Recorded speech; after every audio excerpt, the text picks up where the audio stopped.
hagamos una valoración desde tu perspectiva sobre el estado de excepción y esta prórroga. Me alegra mucho escuchar diferentes opiniones de la gente que realmente sufre o sufría el asedio de las pandillas, de expresar esa satisfacción de lo que se está haciendo. Yo lo valoro muy positivamente, Ernesto y amigos televidentes. Creo que esto debió haberse hecho hace mucho tiempo, pero gracias a Dios y a la decisión en un primer momento del presidente Bukele de sacar de las calles de nuestro país a todos estos terroristas, estamos regresándole a El Salvador lo que no ha vivido en los últimos 30 años, que es paz social, seguridad pública. Aquí hay muchos salvadoreños, jóvenes principalmente, que no conocían lo que era la paz, la tranquilidad. Pero me refiero quizás de una manera principal a aquellos jóvenes que han vivido en estos lugares, en estas colonias que han sido asediadas por las pandillas. ¿Cuál es tu valoración con respecto a esa postura que asumen estos sectores? Bueno, yo creería que lo más importante de hacer notar de esto es la cantidad de capturas que hay en este momento, que son más de 20.000 capturas de terroristas. Por supuesto que pueden haber márgenes de error. Hay personas que tal vez no son pandilleros. Yo ya conozco casos de personas que no son, pero que en las audiencias fueron liberados. La contradicción más grande es que mientras las pandillas ejercieron terror, dolor, sufrimiento en nuestro país, estas organizaciones nunca, pero nunca se expresaron en contra de las víctimas de las pandillas. Nadie levantó la voz cuando hubieron más de 80 personas fallecidas en el fin de semana que desata todo esto. Nadie, absolutamente ninguno de ellos. Entonces a mí me parece que son hipócritas, que solo ven para un lado, pero lo más triste pues es que uno cree o piensa, por lo menos yo así lo creo, es que están de acuerdo, están del lado de los terroristas. Lo que sucede es que las pandillas estaban acostumbradas a cuando ellos querían a generar este tipo de terror o caos en la población, que se les hacía un poco fácil hacerlo, porque mataban al azar a la persona que iba pasando, iban a una tienda, tocaban, quiero esto, cuando salía quien los atendía, le disparaban. Era prácticamente un terror que querían generar en algún momento del país. Entonces era una situación cuando ellos querían hacerse notar o cuando querían pretender algo, hacían este tipo de situaciones generando caos. Entonces creo que esto se acabó, Ernesto, gracias a Dios. La tarea no está concluida. No obstante haber 20.000 pandilleros capturados, todavía quedan más y por eso es importante que el régimen de excepción pueda continuar. Haya sido prorrogado. Para mí, mientras existe un pandillero fuera de una cárcel, tiene que seguirse aplicando el régimen de excepción. ¿Por qué? Porque no sabemos hasta dónde está. Entonces, mira, lo que se ha dado en este país, yo no digo que las cosas se hacen al azar o se hacen porque cayeron de así de repente, es porque Dios permite las cosas. Primero, tener un presidente decidido. De los últimos 6 presidentes a los que les tocó lidiar con las pandillas, nadie ha tenido la decisión que ha tenido el presidente Nayib Bukele. Tener una asamblea favorable es otro punto importante, porque se requieren 63 votos para tomar la decisión de un régimen de excepción. De alguna manera, esto ha llevado consigo también a plantear la discusión y el debate que tú has abanderado sobre el tema de la pena de muerte, Diego. Bueno, sí, Ernesto, yo sigo creyendo que ese tipo de medidas en nuestro país es una medida que debería de aplicarse. Yo creería que sería importante el que la pudiéramos estudiar, que la pudiéramos analizar y explorar la posibilidad.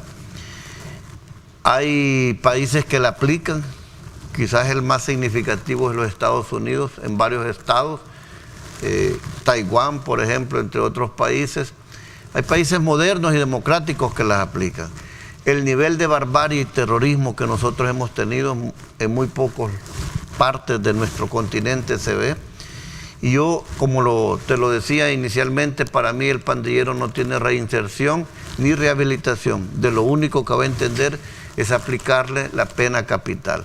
¿Qué va a pasar con toda esta cantidad de detenidos? Ya andamos alrededor de los 20.000, ¿verdad? Bueno, ese es un problema que le corresponde al gobierno. Lo digo esto no por descargar responsabilidades, sí, pero es mejor tenerlos hacinados, tenerlos encerrados y que una celda donde solo puedan estar 10, podamos tener 50, para mí eso no es problema. Para mí eso, que ellos estén de esta manera, hasta me gusta para que paguen todo lo que han hecho. Y en el tema de presupuesto, tú planteabas la necesidad de apoyar también aspectos que tienen que ver con el presupuesto para la policía y todos estos planes operativos. Hablabas de un incremento en el impuesto, una medida que se presentó también esta semana.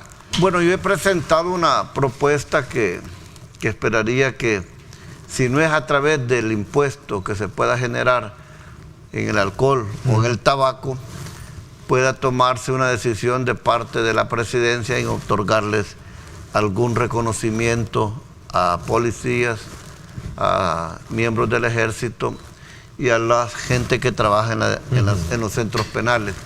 Esta gente está haciendo un esfuerzo importante, bastante... Hablas del 1%, Memo. El 1% que no lo he podido estimar en cuánto sería, pero lo que trato es de motivar, incentivar, para que se pueda hacer un reconocimiento económico. Aquí me preguntan, y en el caso del partido Gana, y hablando de negociaciones en el pasado, ¿no ha tenido también acercamiento con estos grupos, sobre todo cuando se trata de ver que territorialmente tenían los controles en sus colonias? Porque para nadie era un secreto decirlo. En política decían que habían zonas que los partidos tenían que a veces hasta negociar para poder hacer proselitismo. Yo te puedo responder por mí. Guillermo Gallegos nunca ha tenido negociaciones con pandilleros. A mí cada vez que alguien me venía, mire que esto... A mí un 5 o alguna cosa para esos tales por cuales a mí no me lo van a sacar. Conmigo no cuente. Entonces yo no puedo responder por nadie más, y si alguien lo tuvo o lo ha tenido, pues será responsabilidad de quien. Pero de mi persona no pueden decir pues que yo he tenido ningún acuerdo. Yo siempre he tenido una postura clara y definida en contra de los pandilleros. Bueno, hay poco debate porque la postura de la oposición, y hablando de Arena, FMLN, Vamos y Nuestros Tiempos es la misma de todos ellos. Es oponerse a todo, no votar, no querer acompañar todo este esfuerzo. Solo de entrada eso te demuestra de qué lado están ellos. ¿Sí? Pero lo que sucede es que en estos temas, sobre todo en la construcción de estos penales, lo que se busca es obviar trámites para poder tener la rapidez y la inmediatez para poder construir estos centros penales. Eso se ha hecho o se puede hacer, y todo aquel que quiera conocer o saber, para eso están las instituciones pertinentes como el Instituto de Acceso a la Información, que podrá brindar la información que se requiera. Bueno, muchos hablan de que sería importante tomar en cuenta las zonas donde son aisladas y que no están pobladas, que creo que fue uno de los puntos que entró en discusión. Alguien decía por ahí las islas, por ejemplo. Sí, la gente menciona islas. Conchagüita, Zacatillo, y la verdad es que todo el mundo quisiéramos que estuvieran donde puedan pasarla mal estos pandilleros, ¿verdad?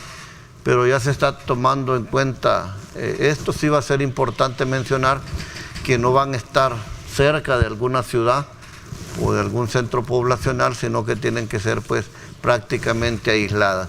Y por eso es, Ernesto y amigos televidentes, que se ha buscado este método para que esto pueda ser más práctico, si no hay que llevar procesos de licitación que en el menor de los casos pues tardan 30, 60 días como para poder adquirir todo lo que se quiere para poder hacer estas construcciones. Y a mí me parece que la extradición debe de hacerse, sobre todo si han cometido delitos en los Estados Unidos. Este es un tema de la Corte Suprema de Justicia, son ellos los que deben de responder por esto. Mucha gente le dice a uno, bueno, ¿y por qué no los extraditan? No es un tema de Asamblea Legislativa, será importante conocer la opinión de los magistrados, pero si aquel pandillero tiene deuda pendiente con los Estados Unidos, pues será, como vuelvo a decir, la Corte la que debe dar respuesta. Entonces, hay que dejar que el proceso de investigación por parte de la Fiscalía avance, y si no tiene ningún, pero si fue a traer una extorsión, si participó en alguna cosa con los pandilleros, cualquier cosa que lo vincule con los pandilleros, esta persona tendrá que responder ante la justicia, porque ha estado con una asociación ilícita y es algo ilegal en este país. Cada vez que un policía es condenado en este país a tantos años de prisión, es un golpe moral para todos los elementos, ya sea policía o soldado. ¿Por qué? Esto los desmotiva. Por supuesto, nadie va a querer seguir arriesgándose a pasar el resto de sus días por hacer su trabajo, por cumplir su deber. Esto que yo he lanzado es como una propuesta que tendrá que revisarse, tendrá que analizarse, pero en el fondo lo que yo quiero y lo que yo persigo, si no es a través de esto, sino que de alguna manera se puede hacer una retribución económica para toda esta gente que está haciendo un esfuerzo importante y que no va a ser solamente de estos 60 días, sino que tiene que ser permanente, porque no va a bastar con solo que metamos preso a todos los pandilleros, sino que tenemos que asegurarnos que no vayan a surgir nuevos terroristas. Yo quiero felicitar al señor alcalde municipal de San Salvador, a Mario Durán, por ese esfuerzo y ese trabajo. Creo que se necesita, en primer lugar, esto va a mejorar las condiciones del centro histórico, indudablemente.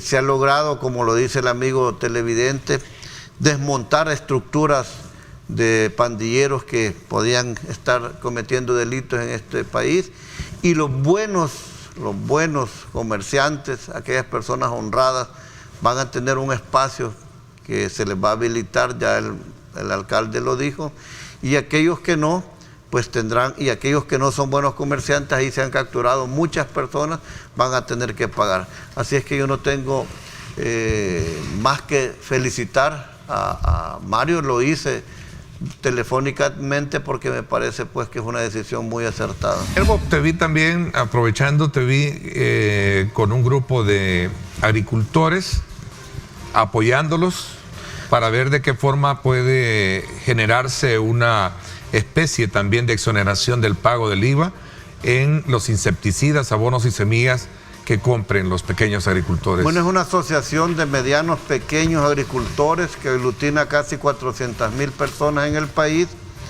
Esa es la cantidad de pequeños y medianos agricultores que lo que buscan es que la asamblea pueda eximir del IVA aquellos productos agroquímicos que ellos emplean para la siembra de maíz, frijol y sorgo. Así es que esperaríamos que esto pueda prosperar y pueda ayudarle. Esto es importante porque si nosotros les ayudamos a ellos, pues nos estamos ayudando todos.